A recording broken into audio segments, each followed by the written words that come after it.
عمرہ یا حج کے احرام کی حالت میں بیلٹ باندھنے کا ایک ایسا رواج ہو گیا ہے کہ بغیر کسی خاص ضرورت کے بھی لوگ بیلٹ باندھ لیتے ہیں، جبکہ بغیر کسی خاص ضرورت کے باندھنا یہ مکروہ ہے۔ اگر آپ احرام کی چادر بغیر بیلٹ کے باندھ سکتے ہیں اور پھر بھی آپ نے بیلٹ باندھی تو یہ مکروہ ہے۔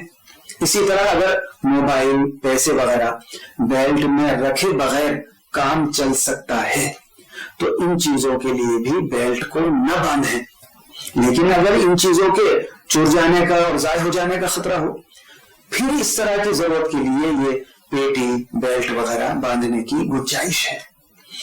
چاہے احرام کے اوپر باندھیں پھر یا نیچے باندھیں، یا بیگ وغیرہ بھی لٹکا سکتے ہیں، بیگ وغیرہ۔ البتہ بغیر کسی ضرورت کے بیلٹ وغیرہ باندھنے پر کوئی دم یا صدقہ تو لازم نہیں ہوتا ہے، لیکن ناپسندیدہ ہے، مکروہ ہے۔